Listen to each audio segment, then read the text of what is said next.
Power ranger SPD तो definitely याद होगा, लेकिन क्या तुम्हें उसकी कमाल की फाइनल फाइट याद है? हमारे हीरोज ने इस शो में विलन को कैसे हराया था और कौन से दूसरे पावर रेंजर्स हमें इस शो में देखने को मिले थे? क्या थी स्काई की सैड बैक स्टोरी और क्या वो कभी रेड रेंजर बन पाया था? इसके अलावा शैडो रेंजर, कैट रेंजर, नोवा रेंजर, ओमेगा रेंजर, बहुत ही कमाल की और पावरफुल मेगाजोर्ड्स, एडवांस फ्यूचर टेक्नोलॉजी और एक कमाल की स्टोरी लाइन के साथ ये पावर रेंजर सीरीज सबकी वन ऑफ द फेवरेट है। तो आराम से बैठ जाओ, हो सके तो कुछ खाने के लिए ले आओ, क्योंकि आज की इस वीडियो में मैं तुम्हें पावर रेंजर्स एसपीडी की एंटायर स्टोरी बताने वाला हूँ।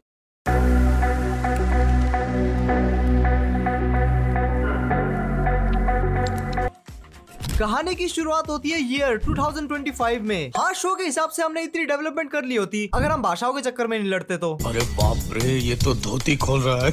जहाँ हम देखते हैं कि दुनिया भर के एलियन धरती पे अपना डेरा जमाए बैठे हुए हैं, जिसमें से ज्यादातर तो शरीफ ही होते हैं, लेकिन कुछ बहन के टके नालायक अपनी औकात दिखाई देते हैं और उन्हीं हरामखोरों को रोकने के लिए वहाँ पे एक ऑर्गेनाइजेशन है, स्पेस पेट्रोल डेल्टा यानी एसपीडी। उसके बाद हमें एसपीडी के पहले 3 रेंजर से मिलवाया जाता है, जिसमें होता है सिग्मा, सखत लोंडा, हैंडसम बॉय स्काई, हमेशा ज्ञान आई मीन पेलने वाला ब्रिज, अमीर बाप की लोंडिया, पापा की परी और मेरी पहली क्रश सिड। क्या माल है यार। और इन तीनों के पास कुछ स्पेशल जेनेटिक्स पावर होती है, क्योंकि इंसान और एलियन अब साथ में रहते हैं और शायद इन तीनों की मम्मियाँ और एलियन के बीच में दोस्ती हो गई होगी। जैसे कि स्काई के पास होती है एक प्रोजेक्शन शील्ड, अपना ब्रिज साइकोमेट्री की मदद से रेज और ओरा को देख सकता है और अपनी सिड अलग अलग मुट्ठी मार सकती है। क्या बात करता है यार?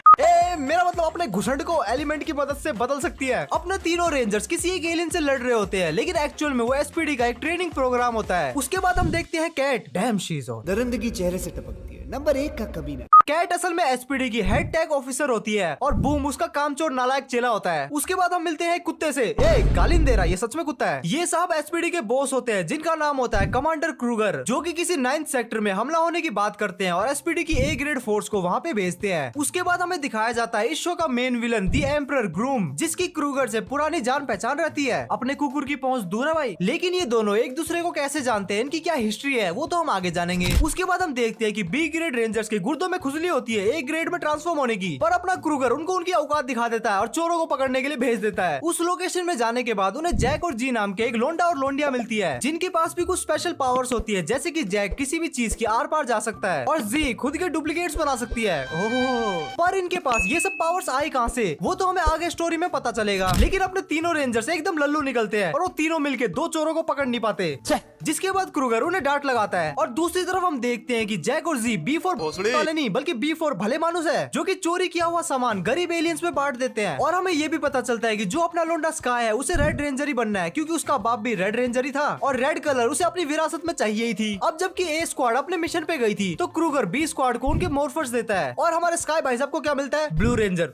Second number. आगे हम देखते हैं कि जैक और जी कहीं पे अपना हाथ मार के आ रहे होते हैं और उनका सामना होता है पावर रेंजर्स एसपीडी से, और वो लोग जैक और जी का गेम बजाने वाले होते हैं, लेकिन वहाँ पे कुछ एलियंस हमला कर देते हैं और उस चीज का फायदा उठा के जैक और जी वहाँ से भाग जाते हैं। लेकिन थोड़ी देर बाद जैक का हृदय परिवर्तन होता है और वो रेंजर्स की मदद करने के लिए वापस आता है और अपने सारे लोंडे मिलके उन एलियन बोट्स को हरा देते हैं। लेकिन अपना स्काई मौका मिलते ही जैक को गिरफ्तार कर लेता है। उसके बाद अपना क्रूगर कुत्ता जैक और जी को एसपीडी ज्वाइन करने के लिए कहता है। अपनी जी लोंडिया तो मान जाती है, लेकिन जैक कहता है मैं तुम्हारे बाप का नौकर हूँ। आगे हम देखते हैं कि ग्रूम, जो कि शो का गुंडा है, उसे हमारी गैलेक्सी में आने के लिए एक प्रोटोन एक्सीलेटर की जरूरत होती है और वो बोट्स जिन्होंने पावर रेंजर्स पे हमला किया उनका नाम ट्राइबोट्स होता है। वो उसी प्रोटोन एक्सीलेटर के लिए आए थे और एंड में वो उन्हें मिल भी जाता है और उसकी पहचान कराने के लिए वो गंदे सुअर पीकी के पास जाते हैं और हम देखते हैं कि ग्रम का ब्लू हेड अपने रेंजर्स पे हमला कर देता है और ट्राइबोट्स और ब्लू हेड से लड़ते लड़ते अपने नए नवेले रेंजर्स का ऑलमोस्ट गेम बजने वाला था। तभी अपना मेन हीरो दी जैक वहाँ पे एंट्री मारता है, वो भी रेड रेंजर बनके।